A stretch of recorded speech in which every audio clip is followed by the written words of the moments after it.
Hello everyone. My self Pradeep. मैं आपको class 12th की बायोलॉजी पढ़ाने वाला हूँ। आपको मैं थ्रू आउट योर जर्नी आपको मेंटरशिप प्रोवाइड करूँगा और हम देखेंगे किस प्रकार से चीज़ों को समझा जाता है, किस प्रकार से चीज़ों को पढ़ाया जाता है, वो सब कुछ हम देखने वाले हैं। हम अपने जो लेक्चर्स हैं, लेक्चर्स अपने रेगुलर अटेंड करेंगे और उसके नोट्स बनाएँगे। नोट्स बनाने के साथ में हम उसकी एनसीईआरटी की प्रैक्टिस करेंगे। एनसीईआरटी की प्रैक्टिस करने के बाद में फिर हम जो जितने भी सारे क्वेश्चंस दिए हुए हैं, जो प्रीवियस ईयर में जितने सारे क्वेश्चंस आए हुए हैं, उन सभी क्वेश्चंस को भी करेंगे। और ये बोर्ड से रिलेटेड अगर जितना भी बोर्ड में आता है वो उसको भी हम पढ़ेंगे, लेकिन हम एक नीट या फिर अदर कॉम्पिटेटिव एग्जाम जैसे सीयूईटी हुआ या फिर और सीनेट एग्जाम होता है और जितने भी सारे कॉम्पिटेटिव मेडिकल कॉम्पिटेटिव एग्जाम हैं, हम उनके पॉइंट ऑफ व्यू से पढ़ने वाले हैं, जो कि एकदम शॉर्ट एंड क्रिस्प वे में होने वाला है। तो हम स्टार्ट करते हैं अपना chapter human health and disease, जिसका नाम है ह्यूमन हेल्थ एंड डिजीज़। आइए स्टार्ट करते हैं, ये इसका लेक्चर नंबर 1 है। तो सबसे पहले हम इसके अंदर पढ़ने के हवाले हैं। इसके अंदर हम पढ़ने के हवाले हैं। हम इसके अंदर इंट्रोडक्शन ऑफ द चैप्टर, जो चैप्टर का इंट्रोडक्शन है, हम चैप्टर के इंट्रोडक्शन को देखेंगे और फिर उसके बाद में हम ह्यूमन हेल्थ एंड डिजीज़, यानी कि human health and disease, human के अंदर जितनी भी सारी डिजीज़ होती हैं, ह्यूमन हेल्थ का मतलब क्या होता है, वो सब कुछ पढ़ेंगे इसमें। तो हम स्टार्ट करते हैं, जैसा कि चैप्टर का नाम है।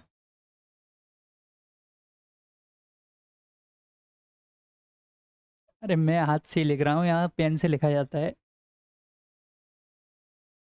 Human health and disease. Human health and disease. देखो ह्यूमन का तो पता है, आप ह्यूमन हो, यानी कि एनिमल या किंगडम के अंदर आते हो आप। हेल्थ, हेल्थ की बात करेंगे। हेल्थ क्या होता है? Health according to W H O मतलब world health organisation, according to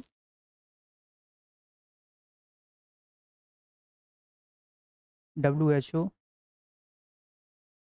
का मतलब होता है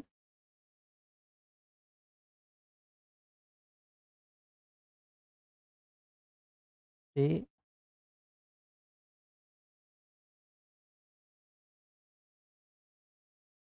according to W H O की फुल फॉर्म होती है वर्ल्ड,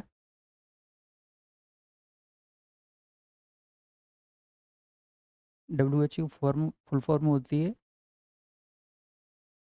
वर्ल्ड हेल्थ ऑर्गेनाइजेशन। तो डब्ल्यू एच ओ की फुल फॉर्म होती है, डब्ल्यू एच ओ की फुल फॉर्म होती है वर्ल्ड हेल्थ ऑर्गेनाइजेशन। इसके अंदर इसमें क्या कहा गया था? इन्होंने कहा था कि कोई भी व्यक्ति, एनी पर्सन, या फिर जो कोई भी व्यक्ति है वो कंप्लीटली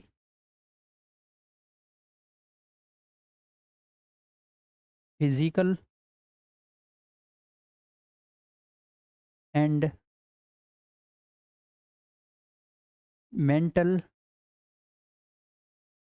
फिजिकल कॉमा, अब हम कॉमा लगाते हैं, physical mental and social and social wellbeing, social wellbeing, यानी कि कोई भी व्यक्ति, कोई भी व्यक्ति जो कि complete physical mental and social, complete physical mental and social. Physical का मतलब क्या हुआ कि कोई भी व्यक्ति अपने शरीर से स्वस्थ होना चाहिए, यानी कि उसके अंदर कोई भी कमजोरी नहीं होनी चाहिए शारीरिक लेवल पर, यानी कि उसको व्यायाम करना चाहिए। और अगर मेंटल की बात करें तो मेंटल, जैसे कुछ लोग होते हैं जिनके अंदर मेंटल मेंटल ट्रॉमा होता है या फिर जो मेंटल डिसऑर्डर्स होते हैं वो नहीं होने चाहिए। और सोशल वेलबींग का मतलब है कि कोई भी व्यक्ति जो समाज के अंदर अपना समाज के अंदर बैठे, समाज में अपने आसपास के चारों लोगों से बात करे और उनको समझे या फिर उनसे अपनी अपने विचार विमर्श रखे, तो वो आ जाता है इसके अंदर, सोशल वेलबींग के अंदर आ जाता है आपका। तो डिजीज़, अगर हम डिजीज़ की बात करें तो डिजीज़ का मतलब है, डिजीज़, डिजीज़ क्या होता है?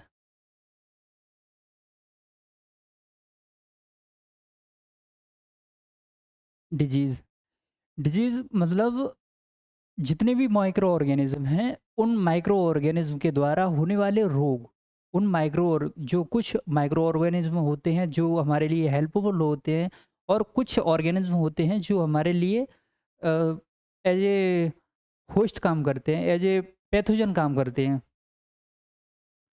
तो अब हम यहाँ से स्टार्ट करने वाले हैं कि जो सबसे पहले क्या हुआ था कि जो हम बात करते हैं ह्यूमन हेल्थ एंड डिजीज़, हम इस चैप्टर को पढ़ क्यों रहे हैं? हम इस चैप्टर को इसलिए पढ़ रहे हैं क्योंकि जो पास्ट के अंदर, जो अगर हम अपने इंडिया के अंदर बात करें, हमारी 100-200 साल के अंदर इतना 100-200 साल पहले इतना एडवांसमेंट नहीं था। जो इंडियन आयुर्वेदा सिस्टम है वो हुआ उसके अंदर, या फिर बात करें तो जब कोई पर्सन पास्ट टाइम में, जो पिछले टाइम में बीमार होता था, तो उसके लिए क्या किया जाता था?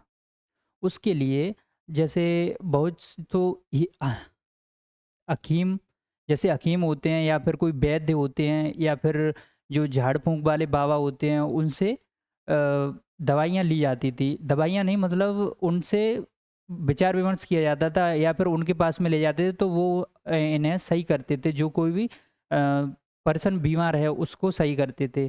तो ऐसे करके अगर हम देखें इंडियन अ, जो ग्रीक के अंदर था, ग्रीक के अंदर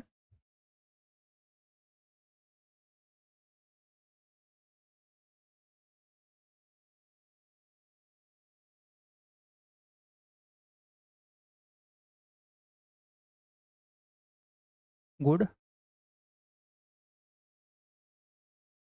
ह्यूमर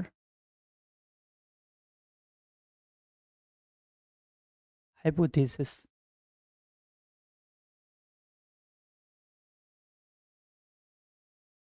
गुड ह्यूमर हाइपोथेसिस, ये किसने दी थी? ये आपके हिपोक्रेट्स ने दी थी। किसने दी थी? हिपोक्रेट्स। हिपोक्रेट्स। तो जैसे ग्रीक के अंदर क्या था, पहले ऐसा माना जाता था लोगों को, अगर कोई भी पर्सन बीमार हो जाता था तो ऐसा, जो आसपास के लोग थे वो ये कहते थे कि ये भगवान के द्वारा दिया हुआ पनिशमेंट है, this is punishment given by the God.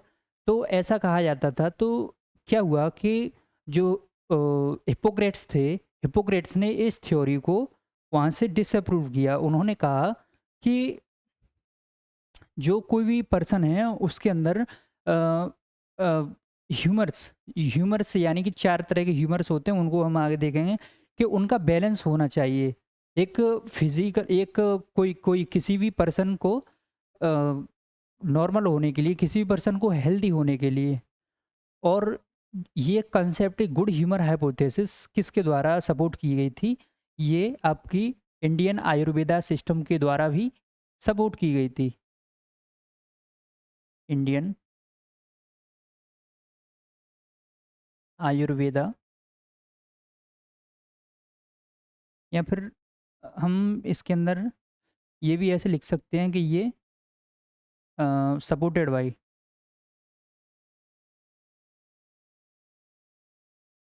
Supported by, और यहाँ ये हिपोक्रेट्स थे, इन्होंने गिवन बाय।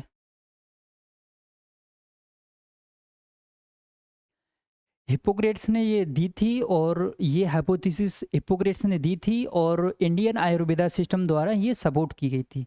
चलो अब हम देखते हैं कि ये एक्चुअल में है क्या। There are balance of certain humours,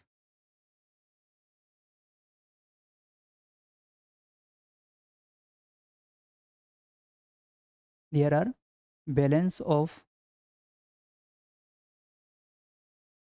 certain humours. अब हम ह्यूमर्स की बात करेंगे, ह्यूमर्स कौन से थे? इसके अंदर था आपका ब्लड, ब्लड प्लस कफ plus black bile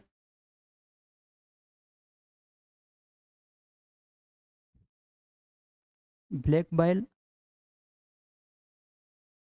plus yellow bile.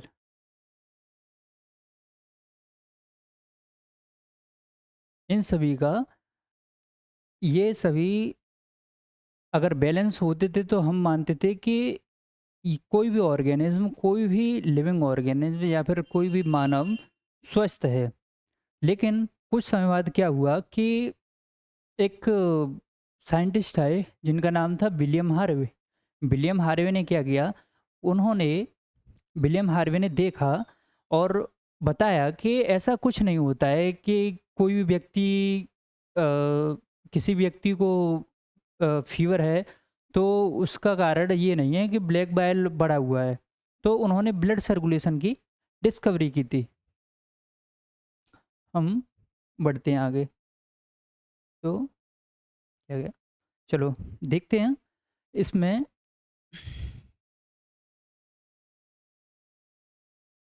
Good humour,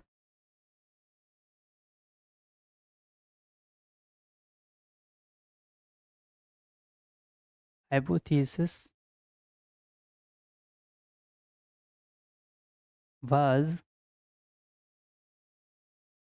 discarded, discarded या फिर good humour hypothesis was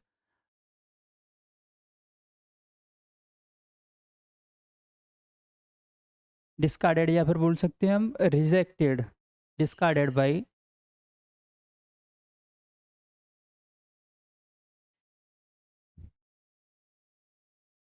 William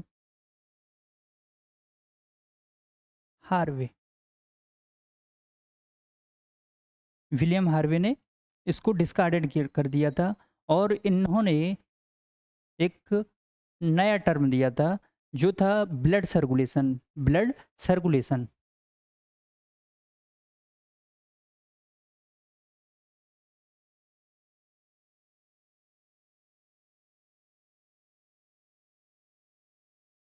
तो इन्होंने क्या किया था, इन्होंने ब्लड सर्कुलेशन दिया था, ब्लड सर्कुलेशन के बारे में इन्होंने बताया था। ठीक है, अब हम नेक्स्ट बढ़ते हैं। अब हम यहाँ से देखने वाले हैं कि किसी भी कोई डिजीज़ है, जैसे अगर हेल्थ की बात करेंगे तो हेल्थ किसके द्वारा अफेक्ट होती है?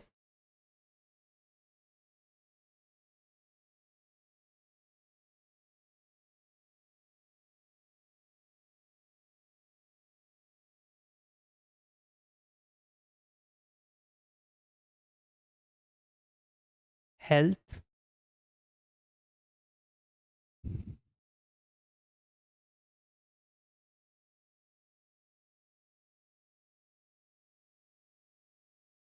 Health is affected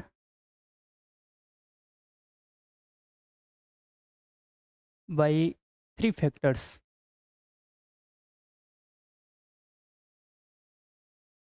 health is affected by three factors. जो हेल्थ को अफेक्ट करते हैं वो आपके तीन फैक्टर आते हैं इसके अंदर, हेल्थ को अफेक्ट करने वाले। तो इसके अंदर सबसे पहले आता है आपका इन्फेक्शंस,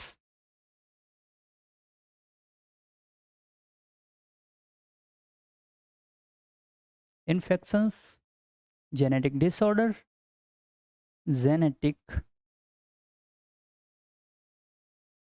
डिसऑर्डर, और नंबर 3 पे आता है आपका लाइफ़स्टाइल।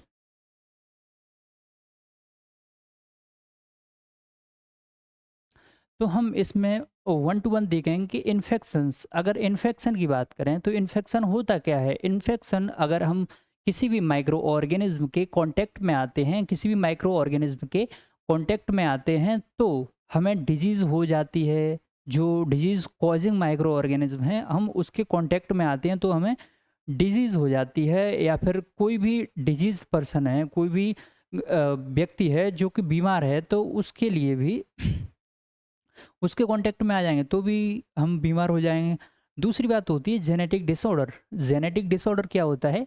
जेनेटिक डिसऑर्डर जो भी हमें अपनी बर्थ से मिलते हैं, जब हमारा जब हम ज़ायगोटिक लेवल पे होते हैं, जब जैसे अगर मान लो आपने नाम सुना होगा टर्नर सिंड्रोम, क्लाइनफेल्टर सिंड्रोम, तो ये सभी सिंड्रोम होते हैं जेनेटिक, ये जन्म से ही होते हैं। और नंबर 3 पे आता है आपका इन्फेक्शंस, वो लाइफ़स्टाइल। लाइफ़स्टाइल के बारे में देखेंगे तो लाइफ़स्टाइल क्या है? जैसे हम क्या कौन-सी चीज़ें खा रहे हैं, हम व्यायाम कर रहे हैं या नहीं कर रहे हैं, वो सारी चीज़ें इसके अंदर आ जाती हैं। और हम अपने लाइफ़स्टाइल पे अगर हम मान लो कोई तला भुना खाना ज़्यादा खा रहे हैं, हम ज़्यादा स्पाइसी खा रहे हैं, तो उससे भी हमारे जो इंटरनल ऑर्गन्स हैं, जो हमारे अंदर पेट के अंदर जितने भी जितने भी ऑर्गन हैं, तो वो अफ़ेक्टेड हो जाते हैं। हम देखेंगे अब इसके बाद हम क्या देखने वाले, हम हेल्थ के बारे में देखने वाले हैं, हम हेल्थ को क्लासिफ़ाई करेंगे। हेल्थ, हम इसको हेल्थ को डिज़ीज़ को क्लासिफ़ाई करते हैं ना, डिज़ीज़ को क्लासिफ़ाई करते हैं, डिज़ीज़।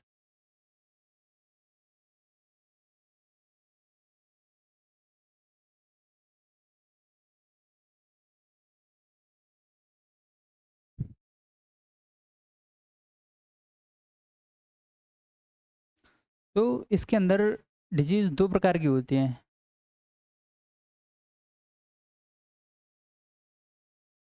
कॉन्जेनाइटल डिज़ीज़ और acquired disease.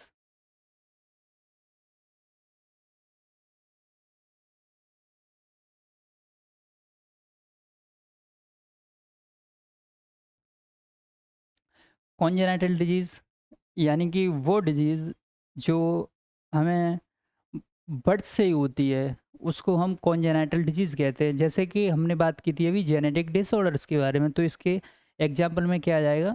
Genetic disorder,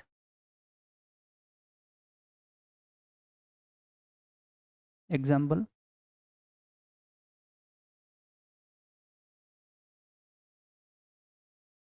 erase नहीं हो रहा ये? हाँ, अभी होगा। इसके अगर एग्ज़ाम्पल में देखेंगे हम तो क्या आ जाएगा इसके अंदर? Genetic disorder, genetic disorder. वहीं पर एक्वायर्ड डिजीज़ ये 2 प्रकार की होती है, जो कि पहले हम इसको समझेंगे कि एक्वायर्ड डिजीज़ होती क्या है? Disease that is occurred after birth, जो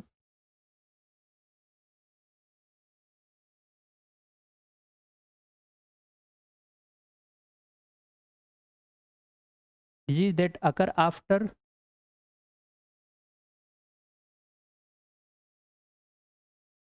बर्थ, जो डिजीज़ बर्थ के बाद में होती है, उसको हम क्या बोलते हैं? एक्वायर्ड डिजीज़ बोलते हैं। और इस वाले के अंदर भी हम डेफ़िनेशन लिख ही लेते हैं, डिजीज़ प्रेज़ेंट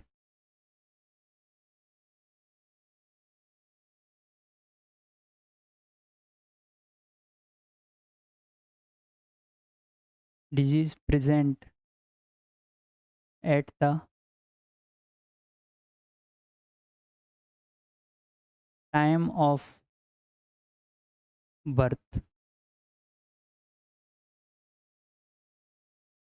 वो डिजीज़ जो कि at the time of birth, birth के टाइम पर प्रेजेंट हो, तो हम उसको क्या बोल रहे हैं? हम उसको कॉन्जेनाइटल डिजीज़ बोल रहे हैं। अगर जो डिजीज़ हम आफ्टर बर्थ हम जिससे प्रभावित होते हैं, वो है एक्वायर्ड डिजीज़। एक्वायर्ड डिजीज़ को हम 2 भागों में डिवाइड करते हैं।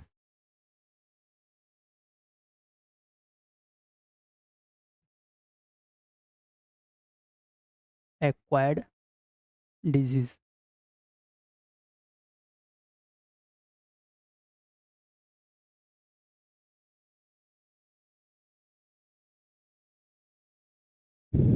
इसमें एक तो होती है आपकी कम्युनिकेबल डिजीज,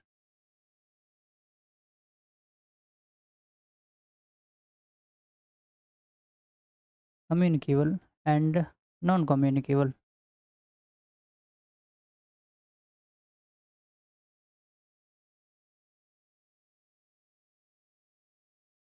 एक तो होती है कम्युनिकेबल, एक होती है नॉन कम्युनिकेबल। इसका कम्युनिकेबल का दूसरा नाम होता है इन्फेक्शियस।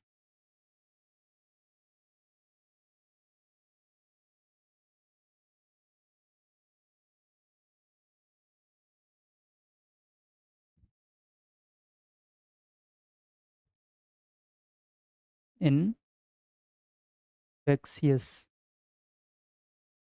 और इसका जो दूसरा नाम होता है वो होता है non infectious disease. Non infectious. तो कम्युनिकेबल डिजीज़ की बात करते हैं हम, कोई भी डिजीज़, ऐसी कोई डिजीज़ जो कि एक पर्सन से दूसरे पर्सन के अंदर चली जाए, एक पर्सन से दूसरे पर्सन के अंदर ट्रांसमिट हो जाए, तो उसको हम क्या बोलेंगे? कम्युनिकेबल या फिर infectious disease. Disease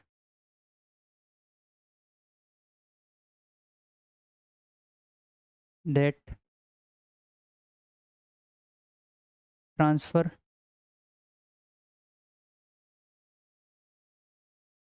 from one person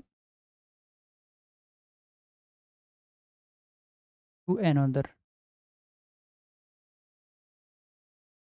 एक पर्सन से दूसरे पर्सन के अंदर ट्रांसफ़र हो जाए।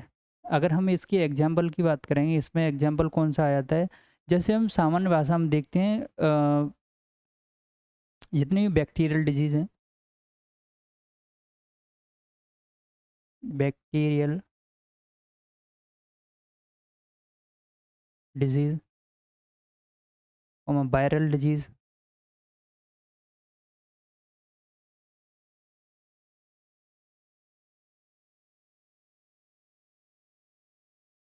Viral disease etcetera. यानी कि जो भी जितनी भी सारी डिजीज़ हैं, वो, जैसे अगर आपकी वायरस से होने वाली डिजीज़, बैक्टीरिया से होने वाली डिजीज़, प्रोटोजोआ से होने वाली डिजीज़, या फिर हेलमिंथेस से होने वाली डिजीज़, जितनी भी सारी डिजीज़ हैं जो कम्युनिकेट होती हैं, एक पर्सन से दूसरे पर्सन के अंदर जाती हैं, तो वो आती हैं आपकी कम्युनिकेबल या फिर इन्फेक्शियस डिजीज़ के अंदर, ठीक है? अगर हम नॉन कम्युनिकेबल डिजीज़ की बात करेंगे, तो ये नॉन कम्युनिकेबल डिजीज़ कौन सी होती हैं? जो एक पर्सन तक ही सीमित रहती हैं। डिजीज़, इसमें लिखेंगे हम, डिजीज़ दैट कन्फाइंड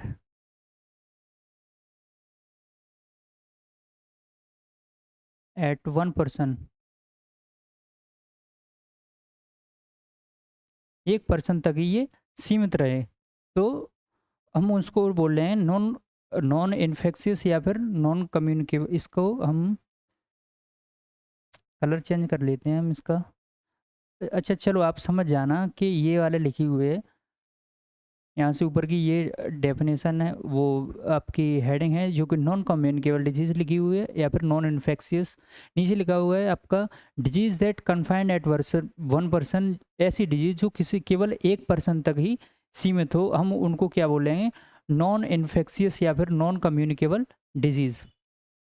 अगर हम इसके एग्जाम्पल की बात करेंगे, तो ऐसे कौन सी डिजीज़ हैं? जैसे अगर बात करें कैंसर, तो कैंसर जो है वो किसी भी पर्सन के अंदर अगर कैंसर होता है, तो एक सेल मल्टीप्लाई करती है, बार बार मल्टीप्लाई करती है, जहाँ पर ज़रूरत नहीं होती है वहाँ पर भी मल्टीप्लाई करती है, तो अनकंट्रोल्ड ग्रोथ हो जाती है उसकी, तो वही वहीं पर कैंसर बन जाता है। तो किसी एक पर्टिकुलर पर्सन के अंदर ही वह रहती है सीमित। और अगर हम वहीं जैसे बात करेंगे किसी के अंदर, चलो हम नेक्स्ट स्लाइड पर इसको लिख लेते हैं, जो एग्जाम्पल ऑफ लिखते हैं, examples of non communicable disease.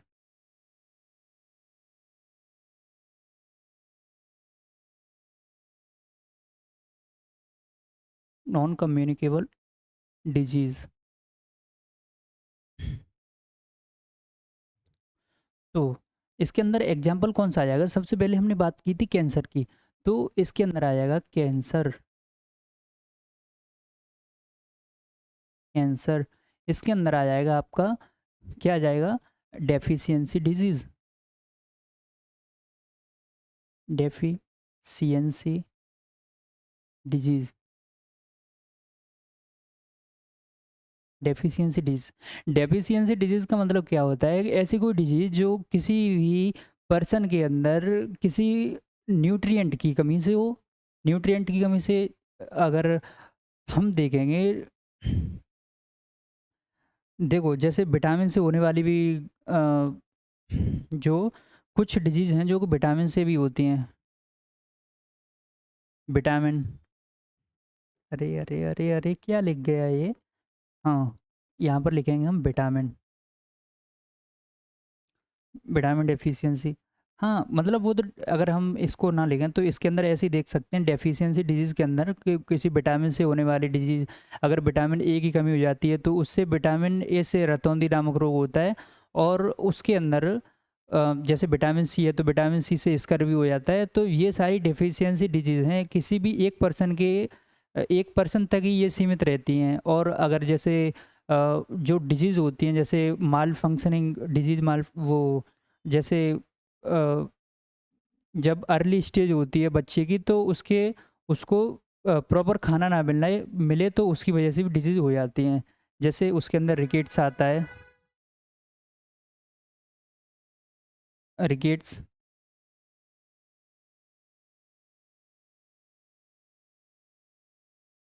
क्वाक्सियोर होता है।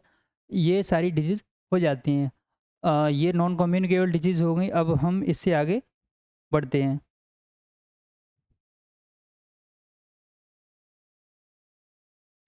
इसके बाद में हम देखने वाले हैं कि जो कोई भी पैथोजन होता है,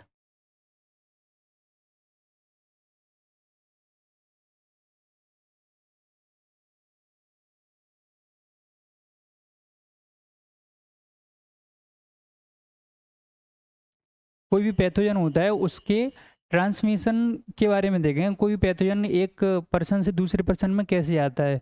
mode of transmission of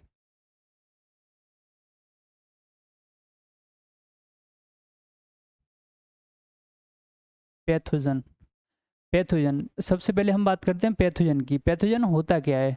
pathogen कोई भी जो डिजीज कॉजिंग ऑर्गेनिज्म होते हैं, जो माइक्रो ऑर्गेनिज्म जो होते हैं, हम उनको देखते हैं, वो होते हैं पैथोजन। अगर आपने कहीं पर लिखा देखा हो जैसे होस्ट लिखा होता है, तो जहाँ पर जो पैथोजन रहता है वहाँ पर वो जगह होस्ट कहलाती है। जैसे अगर ह्यूमन के लिए ह्यूमन के अंदर रह रहा है तो ह्यूमन होस्ट हो गया। अगर किसी और कैटल्स के अंदर रह रहा है तो कैटल्स हो गए उसके होस्ट।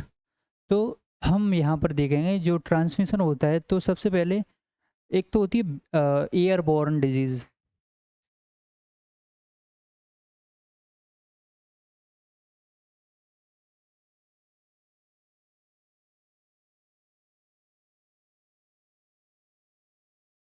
एयरबॉर्न डिजीज, तो जैसा कि नाम से पता चल रहा है कि ऐसी डिजीज जो किसके द्वारा फैले, जो एयर के ट्रांसमिशन से फैले। जो एयर एक पर्सन से दूसरे पर्सन के अंदर जा रही है तो उससे एयर के द्वारा फैल जाए, तो वो हो जाएगी आपकी एयरबॉर्न डिजीज। अगर हम इसके एग्जाम्पल की बात करेंगे तो हम देखेंगे इसके अंदर मान लो आपका निमोनिया है। निमोनिया है, कॉमन कोल्ड है। कॉमन कोल्ड यानी कि जो सर्दी जुकाम नॉर्मल होता है आपको, वो है इसके अंदर जो कॉमन कोल्ड। और हाँ, सबसे बड़ा एग्जाम्पल, सबसे अच्छा एग्जाम्पल हम देखेंगे कोविड 19। कोविड 19 जिसकी वजह से तो बहुत प्रकोप हो गया था, आपको मास्क लगाकर रहना पड़ा था। तो ये हो गया आपका airborne disease.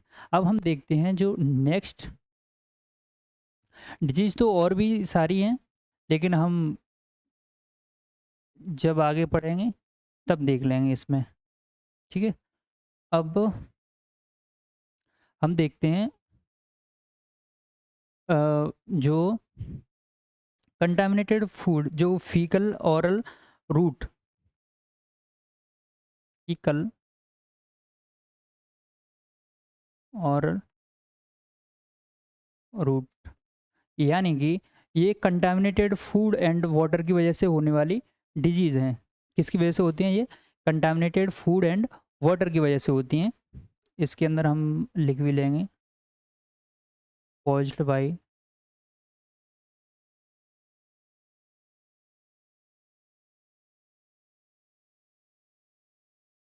Contaminated food and water,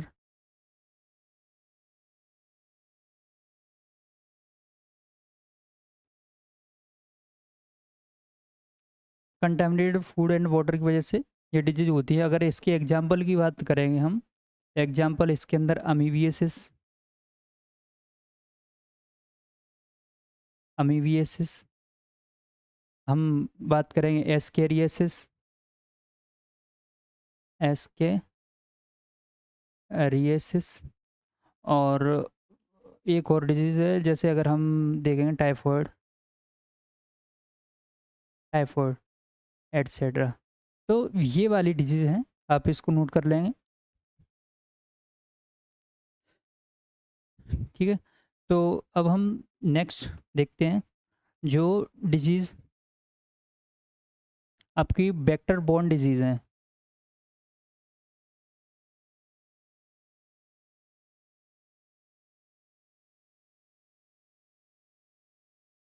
vector borne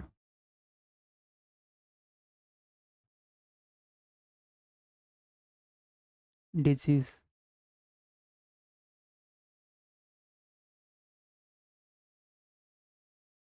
ऐसी डिजीज़ जो किसी वेक्टर के द्वारा ट्रांसमिट हों, उनको हम वेक्टर बॉर्न डिजीज़ बोलते हैं। अच्छा, वेक्टर होता क्या है? जो एक जगह से दूसरी जगह तक किसी भी, जैसे मान लो अगर ट्रांसपोर्ट की बात करें, जैसे ट्रांसपोर्ट होता है, ट्रांसपोर्ट की तरह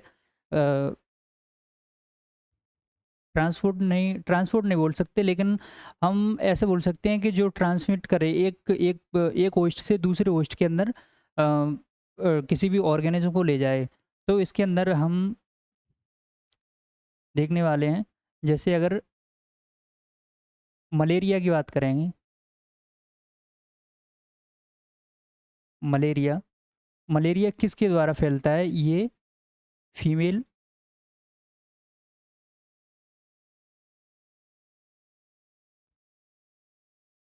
female Anopheles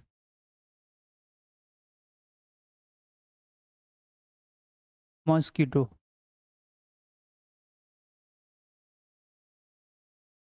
female Anopheles mosquito के द्वारा फैलता है। अगर हम बात करें elephantiasis,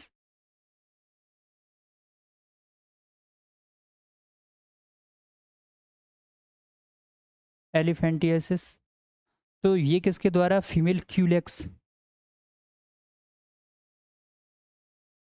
female Culex mosquito.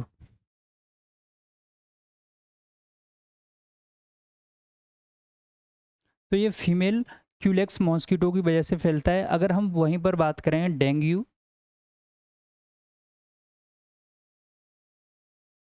Dengue dengue की बात करें तो ये फीमेल एडिस,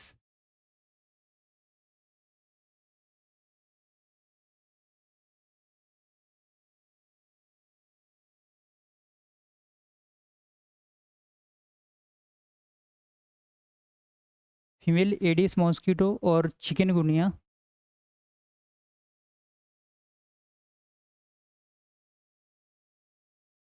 चिकनगुनिया की बात करेंगे तो ये भी फीमेल एनाफ्लीज मॉस्किटो के द्वारा ही फैलता है। तो अगर हम देख रहे हैं, हम यहाँ पर एक कॉमन वर्ड देख रहे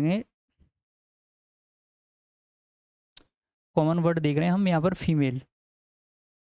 अच्छा, फीमेल की वजह से यानी कि फीमेल मॉस्किटो, ये क्या है कि जो मेल मॉस्किटो होता है वो अपना न्यूट्रिशन कैसे प्राप्त करता है? वो जो फ्लावर्स होते हैं, फ्लावर से अपना नेक्टर, जो फ्लावर का नेक्टर होता है वहाँ से अपना न्यूट्रिशन प्रोवाइड करते हैं। लेकिन जो फीमेल होती है वो अपने अंडों को हैच करने के लिए, जो फीमेल मॉस्किटो के अंडे होते हैं उनको वो हैच करने के लिए उसको ह्यूमन ब्लड की आवश्यकता पड़ती है।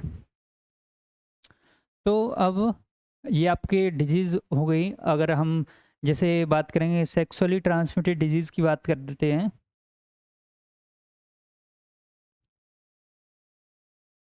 Number 4,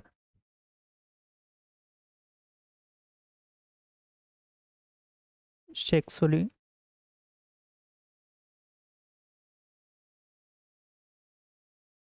transmitted disease. अच्छा, ये क्या होता है कि सेक्सुअली ट्रांसमिटेड डिजीज़, जो कि वो डिजीज़ जो सेक्सुअल इंटरकोर्स के दौरान या फिर सेक्सुअल एक्टिविटीज़ के अंदर इसका जो रोल होता है, इससे डिजीज़ आपकी फैलती हैं। तो ये हम एक अलग चैप्टर है अपना जिसका नाम है रिप्रोडक्टिव हेल्थ। तो उस वाले चैप्टर के अंदर हम ये देखेंगे कि कौन सी डिजीज़ होती है और किस प्रकार से ये अपना इफ़ेक्ट शो करती है। हम इसके अंदर कुछ एग्जांपल देख लेते हैं, जैसे कि सिफिलिस हो गया आपका,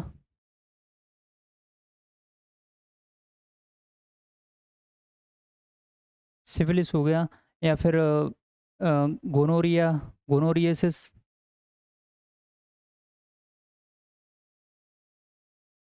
गोनोरियासिस, ये सारी डिजीज़ होती हैं। चलो तो अब हम आगे देखते हैं कि जैसे जेनिटल, हाँ, जेनिटल हर्पीस भी हम लिख सकते हैं, जेनिटल